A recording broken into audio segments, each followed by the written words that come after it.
Hi friends, welcome back with Miss Carla. Today we are going to read a special story. We are going to read The Tales of Peter Rabbit by Beatrix Porter. Once upon a time there were 4 little rabbits, and their names were Flopsy, Mopsy, Cottontail, and Peter. They lived with their mother in the sandy banks underneath the root of a big fir tree. "Now, my dear," said Mrs. Rabbit one morning, "you may go into the fields or down the lane, but don't go into McGregor's garden. Your father had an accident there, and he was put in a pie by Mrs. McGregor. Now run along and don't get into mischief. I am going out." Then Mrs. Old Rabbit took a basket and her umbrella and went through the woods of the bankers. She brought a loaf of brown bread and 5 buns. Flopsy, Mopsy, and Cottontail were good little bunnies and went down the lane to gather blackberries. So here is the beginning where they are showing where the bunnies live. This is Mrs. Rabbit telling where to go, not to go inside Mr. McGregor's garden because otherwise he might turn into a pie like their father did. This is all of them getting ready to go to the lane. This is Mr. Rabbit going to the baker's, and this is Flopsy, Mopsy, and Cottontail collecting blackberries.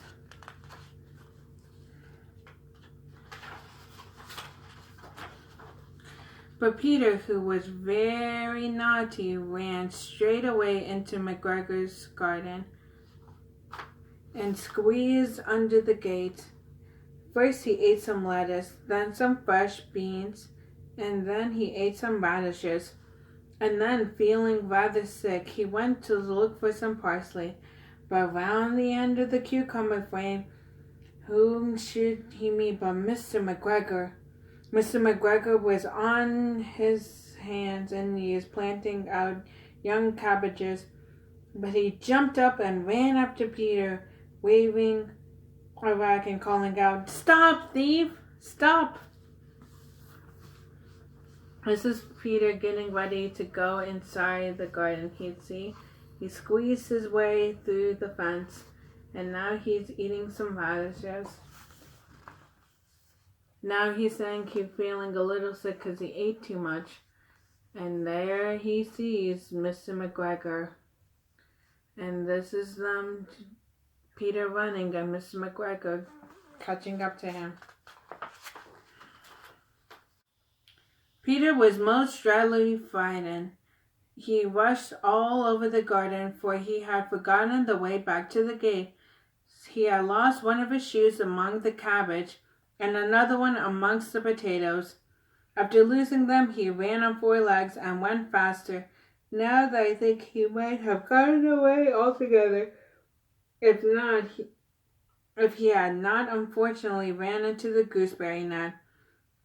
He got caught up by the large buttons on his jacket. It was a blue jacket with brand new buttons. Peter gave himself up for lost and shed big tears, but among the sobs were overheard by some friendly sparrows who flew into him in great excitement, and he helped free himself. Mr. McGregor came up with intentions to capture Peter, but Peter was wiggling out just in time, leaving his jacket behind him, and rushed into the tool shed and jumped into a can. It would have been a beautiful thing to hide in if he had not had so much water in it. So this is when Peter lost his shoe inside the cabbage and the other one inside the potatoes. And he was about to run away and flee, but he got caught in the gooseberry net.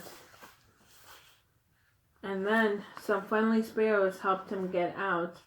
And just as Mr. McGregor was about to catch him, he got free, and now he hid himself inside a can.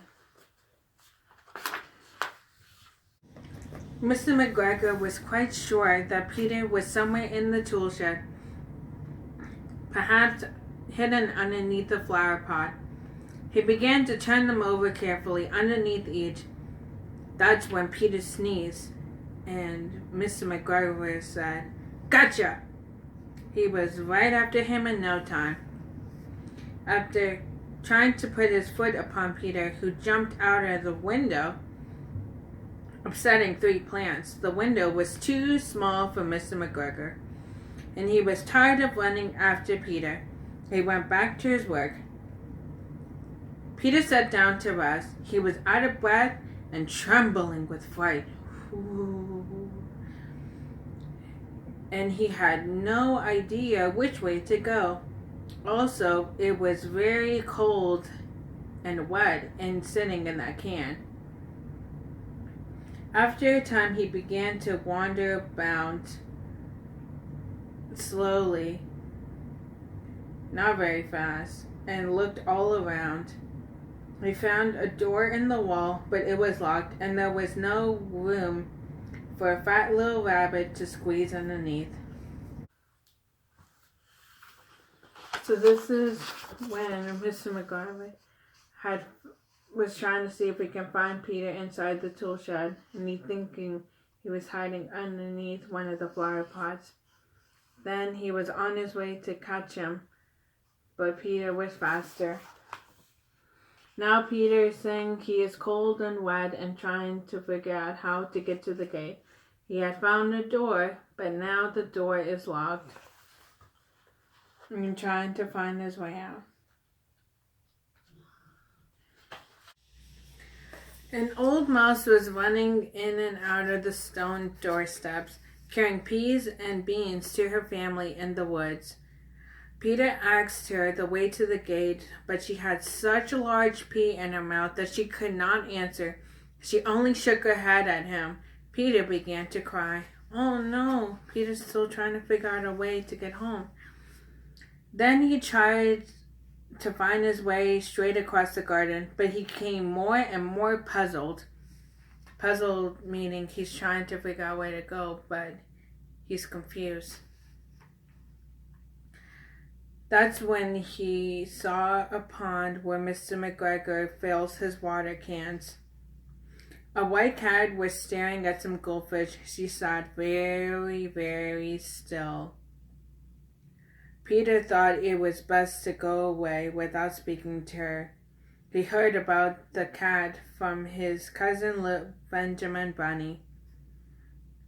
He went back towards the tool shed, but suddenly, quite close to him, he heard a noise of scratch, scratch, scratch, scratch, scratch underneath the bushes.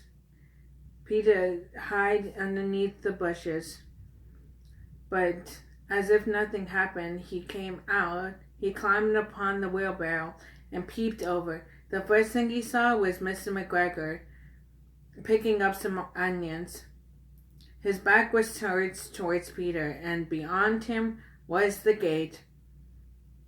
Peter got down very quietly off the wheelbarrow and started to run as fast as he could along the straight walk behind the blackberry bushes. Mr. McGregor caught sight of him at the corner, but Peter did not care. He slipped underneath the gate and was safe at last in the woods outside the garden. So now Peter is trying to figure out a way how to get to the gate. And he was talking to a mouse, but the mouse could not answer. Then he was trying to talk to the cat, but the cat was very quiet. Then he heard a noise, and was too afraid to figure out what it was. But he didn't see anything, so he came up and saw the wheelbarrow and saw Mr. McGregor and the gate. So as soon as he got down slowly, he ran towards the gate, and Mr. McGregor was on his heels.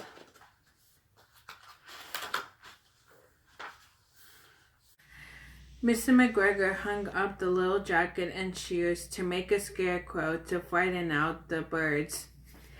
Peter never stopped running or looked behind him till he got home to the big fir tree. He was so tired that he plopped down on the nice soft sand on the floor of the rabbit hole and shut his eyes. His mother was busy cooking. She wondered what had he done with his clothes. It was the second time that he had lost his jacket and a pair of shoes that Peter has lost in a fortnight. I'm sorry to say that Peter was not feeling very well during the evening. His mother put him to bed and made some tea, and she gave a dose of it to Peter.